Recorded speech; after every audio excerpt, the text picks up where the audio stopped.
अस्सलामुअलैकुम वरहमतुल्लाहि वबरकातुहू। कैसे हैं आप लोग? उम्मीद करती हूँ आप लोग बहुत अच्छे होंगे और अल्हम्दुलिल्लाह आप लोगों की दुआओं से मैं भी अच्छी हूँ। खैर, काफ़ी दिनों से मैंने कोई व्लॉग नहीं डाला था, तो अब मैं शुरुआत कर रही हूँ। कुछ व्लॉग्स अब रेगुलर बेसिस पे इंशाल्लाह मैं डालती रहूँगी। आज हम बात करते हैं ज़िंदगी में लिए गए गलत डिसीजंस की। कई बार ज़िंदगी में हम बहुत सारे डिसीजंस गलत डिसीजंस ले लेते हैं और कई लोगों के साथ ऐसा होता है कि गलत डिसीजन लेने के बाद उस डिसीजन से बाहर भी निकल आते हैं, लेकिन कई लोग उसमें स्टक हो जाते हैं। जो लोग गलत डिसीजन लेकर शुरुआत में ही उससे बाहर निकल आते हैं, उनको कुछ शुरुआती मुश्किलातों का सामना तो करना पड़ता है, लेकिन बाद में चीज़ें फिर ठीक हो जाती हैं। अब हम बात करते हैं वो लोग जो गलत डिसीजन लेकर उसमें स्टक हो जाते हैं, यानी उससे बाहर नहीं निकल पाते हैं। तो क्या करें, क्या सॉल्यूशन है इसका?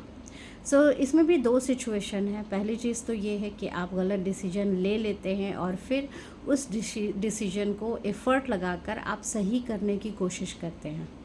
तो हो सकता है कि वो आपका गलत डिसीजन कुछ समय के बाद ट्रैक पे आ जाए, सही हो जाए। ये तो एक अच्छी चीज़ है। तो आप उस पे शुरुआती मेहनत कर सकते हैं। शुरुआती मेहनत के बाद हो सकता है कि चीज़ें आपके पक्ष में हो जाए।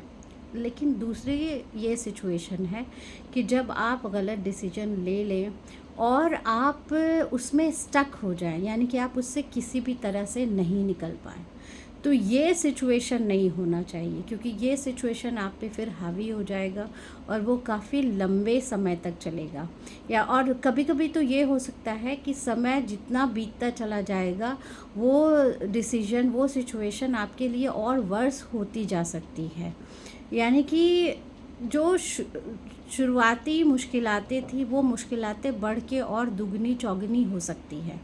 तो बहुत ज़रूरी है कि अगर हम कोई गलत डिसीजन ले भी लें, तो हम अपने आप को इतना मज़बूत करें, अपने इनर स्ट्रेंथ का जो है इस्तेमाल करके या तो उसको शुरुआत में ही छोड़ दें, उस सिचुएशन से बाहर निकल जाएं, या फिर शुरुआती एफ़र्ट उस पे लगाएं, उस पे बहुत सारा एफ़र्ट लगा के उसको सही करने की कोशिश करें।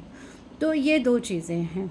तो मुझे तो सबसे अच्छा यही लगता है कि हम शुरुआत में ही उस सिचुएशन से बाहर निकलने की कोशिश करें, और इन केस अगर हम बाहर नहीं निकल पाते हैं तो हम उस पे मेहनत करें शुरुआत में, ताकि वो सिचुएशन, वो डिसीजन आपके हक़ में हो जाए। आज की बातचीत में इतना ही। फिर मिलेंगे एक नए वीडियो के साथ, एक नए व्लॉग के साथ।